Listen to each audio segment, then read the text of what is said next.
छत्रपती शिवाजी महाराज की जय। हा आवाज महाराष्ट्रात गेला।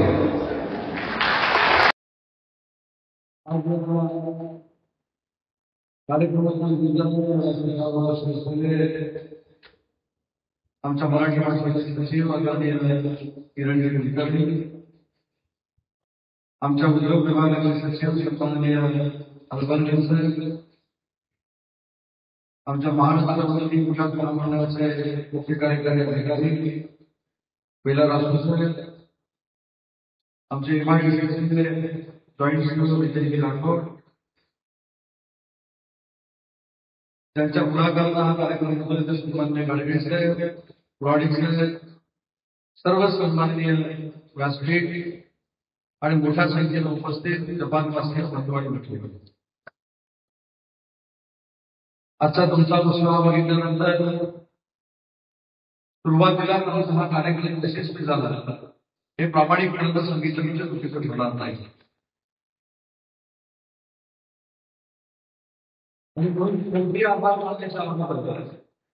सुरुवातीला तुम्हाला सगळ्यांना धन्यवाद देतो, तुमचे आभार मानतो, कारण परदेशात आल्यानंतर देखील महाराष्ट्राची संस्कृती आणि महाराष्ट्राची परंपरा तशीच्या तशी ठेवण्याचं काम माझ्या बंधू भगिनींनी केलं, त्याबद्दल तुम्ही कौतुकास पात्र आहात।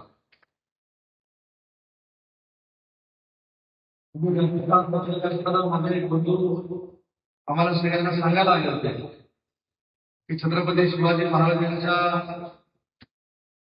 सोबत तुम्ही सगळे बसलेला आहात, पण त्याच्यामध्ये थोडे मी सुधारणा करत होतो की छत्रपती शिवाजी महाराजांच्या पदस्पर्शाने पावन झालेली रत्नागिरी दिली आहे। छत्रपती शिवाजी महाराजांना जिथं राज्याभिषेक झाला त्या राज्याभिषेक झालेल्या स्थळाचा मी 2.5 वर्ष पालकमंत्री होतो। जागतिक वारसा स्थळामध्ये युनेस्कोने 12 किल्ले जे घेतले त्यातले 5 किल्ले हे माझ्या रत्नागिरी जिल्ह्यातले आहेत। त्याच्यामुळे छत्रपती शिवाजी महाराजांचा आदर हा आमच्या प्रत्येकाच्याच मनामध्ये आहे। कुठं कुणामध्ये गैरसमज होऊ नये, कारण हे तुम्हाला माहित आहे रोज सकाळी पत्रकार परिषदा महाराष्ट्रात होत असतात, त्याच्यामध्ये काय काय चालत असतं, त्याच्यामध्ये हा एक नवीन मुद्दा त्याला बोलू नये म्हणून मी खुलासा करतो की छत्रपती शिवाजी महाराजांच्या पेहरावामध्ये असलेले माझे सहकारी हे खाली बसलेले होते आणि छत्रपती शिवाजी महाराजांचा पेहराव करणारी एखादी व्यक्ती ही आम्ही व्यासपीठावर असताना खाली बसू नये यासाठी गाडगेच प्रयत्न केले।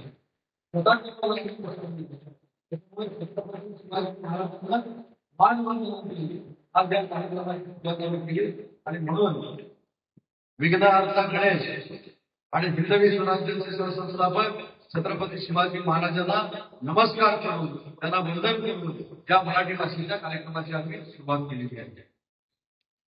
आज मला तर या कार्यक्रमाला आल्यानंतर मुंबई पुण्यामध्ये असल्यासारखंच वाटतं, कारण पुणेकर म्हणतात आम्ही ढोल चांगला वाजवतो, मुंबईकर म्हणतात आम्ही नाशिककर चांगला वाजवतो, पण त्यांच्या तोडीस तोड आज माझे मराठी बांधव देखील त्यांची संस्कृती जपतायत, त्या आम्हाला इकडे बघायला मिळतं। ही महाराष्ट्र राज्याचा उद्योगमंत्री आहे, तसं मराठी भाषेचा मंत्री देखील आहे। आज या कार्यक्रमाला आल्यानंतर तुमच्यामध्ये देखील पहिलं आम्हाला बघायला मिळालं, त्याच्यानंतर सांस्कृतिक कार्यक्रम देखील आहे, पण तुमच्या सगळ्यांच्या वतीनं मी जैन मॅडमला मनापासून धन्यवाद देतो। जैन मॅडमला मी मनापासून धन्यवाद एवढ्यासाठीच देतो की 4 खोल्यांमध्ये सुरू केलेली शाळा आज 1500 विद्यार्थ्यांची झाली आणि त्या 1500 विद्यार्थ्यांमध्ये परदेशात पहिल्यांदा 3 ऑक्टोबर पासून मराठी शिकवण्याची संधी काही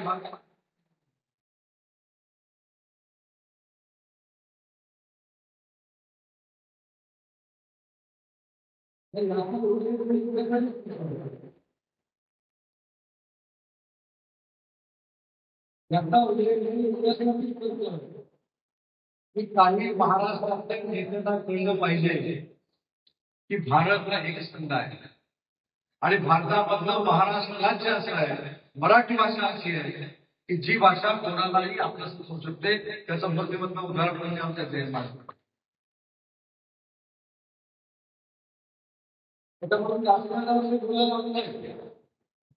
पण असा आदर्श परदेशामध्ये निर्माण करणाऱ्या व्यक्ती हे आपल्या देशातले आहे हे सांगताना देखील मला मनापासून अभिमान आहे. त्यासाठी तुम्हाला आपण मेहनत घेतली पाहिजे. मराठी भाषेचे समन्वयक असतील, मराठी भाषेचे आंतरराष्ट्रीय मंचाचे सगळे सहकारी असतील, त्या सगळ्यांनी एकत्र येऊन काम करण्याची गरज आहे. आज आम्ही 9 तास 10 तास प्रवास करून इकडे आलोय. हे काय आम्ही दररोज येऊ शकत नाही किंवा आठवड्याचा एकदा येऊ शकत नाही. परंतु तुम्ही सांगाल तरी महाराष्ट्र शासन तुमच्या सोबत आहे. तुम्हाला मराठी भाषेच्या उद्धारासाठी जे जे काही करावं लागेल, मराठी भाषेच्या कल्याणासाठी जे जे काही करावं लागेल, त्यासाठी महाराष्ट्र शासन हा आघडता घेणार नाही हे सांगायला राज्याचा मराठी भाषेचा मंत्री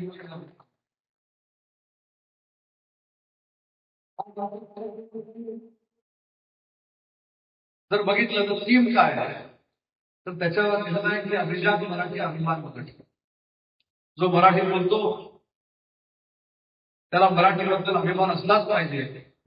हे फक्त महाराष्ट्रापासून मर्यादित उपयोगाचं नाही, तर जगामध्ये ज्या ज्या ठिकाणी मराठी बांधून राहतो, मराठी भाषिक राहतो, त्याला मराठी भाषेबद्दल तर अभिमान असलाच पाहिजे. पण त्याच्या पुढच्या पिढीला देखील मराठी बोलता आलं पाहिजे. यासाठी मराठी भाषा काही दिवसामध्ये एक चांगलं ऍप महाराष्ट्रामध्ये निर्माण करते. त्याचा उपयोग लाखो परदेशामध्ये असणाऱ्या मराठी माणसाला होता. त्याच्यामुळे या सगळ्या संकल्पना घेऊन आम्ही परदेशामध्ये येते. सगळ्या संकल्पना घेऊन आम्ही जपानमध्ये आलेलो आहोत. परंतु जपानमधला उत्साह जर बघितला तर असा उत्साह कधी कधी महाराष्ट्रातल्या पण कार्यक्रमाला नसतो. त्याच्यामुळे तुमची ताकद एक संघ राहून हे देखील आमच्या मुख्यमंत्री साहेबांनी सांगितले ते अतिशय महत्वाचं आहे. आपण एक संघ राहिलं पाहिजे. मला इथल्या सगळ्या महाराष्ट्रातल्या मराठी भाषेसाठी काम करणाऱ्या सहकार्यांना एक विनंती करायची आहे. मग त्यांना सहकार्य म्हणू की नेते म्हणून मला माहित नाही. सहकार्य म्हणतो, नेते आम्ही पण बांधतो, तर सहकार्याला विनंती करतो. कारण जे जे मराठी भाषेसाठी काम करतायत त्या सगळ्या सहकार्यांकडनं या सगळ्या जमलेल्या मराठी माणसांची अपेक्षा आहे. आपण सगळे एक अमरेलामध्ये आलं पाहिजे, एका छत्रीमध्ये आलं पाहिजे. ठीक आहे, महाराष्ट्राच्या राजकारणामध्ये कोण चांगला आहे कोण वाईट आहे हे ठरवणारी महाराष्ट्राची जनता आहे. पण ज्यावेळी आपण महाराष्ट्रामध्ये जपानसारख्या ठिकाणी येतो तेव्हा प्रत्येकाच्या हाकेला उभं देण्याची दृष्टी की माझ्या सर्व सहकार्यांची जपानमध्ये असली पाहिजे, तरच मराठी भाषेचा आणि मराठी माणसाचा उद्धार होऊ शकतो. ही देखील विनंती मला माझ्या सर्व सहकार्यांना करायची आहे. जोपर्यंत आपण एकत्र येत नाही, जोपर्यंत आपण एकत्र येऊन एखादा संकल्प करत नाही, तोपर्यंत तो संकल्प पूर्ण होऊ शकणार नाही. मगाशी गाडगे साहेब असं म्हणाले की जपानमध्ये मराठी माणसाचा टक्का कमी आहे तरी आम्ही कार्यक्रम घेतला. शेवटी टक्का किती आहे त्याच्यापेक्षा तो माझा मराठी माणूस आहे हे माझ्या दृष्टीनं महत्वाचं आहे.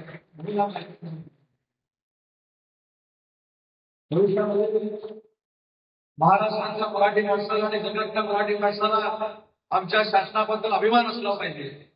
यासाठी काम करून आम्ही एक निर्णय घेतला. आपल्या सगळ्यांना एक गोष्ट माहिती आहे, आपण इतिहासामध्ये वाचली. ईस्ट इंडिया कंपनी आपल्या भारत देशामध्ये आली आणि त्याच्यानंतर काय झालं हे आपल्याला माहिती आहे. परंतु यावर्षी महाराष्ट्र सरकारनं एक ऐतिहासिक काम केलं.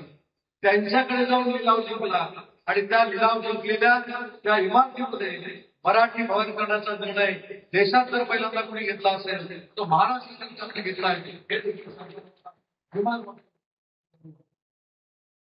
त्याच्यासाठी राज्याचे मुख्यमंत्री देवेंद्र फडणवीस साहेब असतील, शिवसेनेचे आमचे मुख्य नेते आणि आमचे उपमुख्यमंत्री एकनाथ शिंदे साहेब असतील, अजितदादा असतील, या सगळ्यांच्या पुढाकाराने आपण करतो. आणि ती लंडन मध्ये इमारत फक्त मराठी भवन म्हणून आपण वापरणार नव्हतो.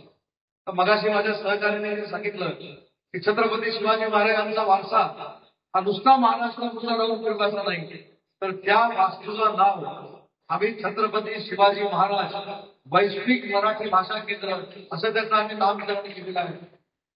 भविष्यामध्ये जपानच्या लोकांना जपान मराठी माणसाला जर परदेशामध्ये मराठीबद्दलची अजून काय माहिती पाहिजे असेल किंवा मराठीबद्दलचं अजून काही ज्ञान पाहिजे असेल किंवा मराठी अजून मुलांना आपल्याला शिकवायचं असेल तर थेट तुम्ही त्या आमच्या भाषा केंद्रामधनं तुम्हाला सगळी माहिती मिळू शकता. आणि म्हणून लंडनला जाऊन मराठी भाषा केंद्रित करणारं देशातलं पहिलं राज्य जर कुठचं असेल तर ते माझं महाराष्ट्र राज्य आहे, हे देखील मी कौतुकाने या ठिकाणी सांगतो. तर सगळ्या गोष्टी त्या आपल्या महाराष्ट्रासाठी आहेत. आज मला इथं असं सांगण्यात आलं की टोकियो मराठी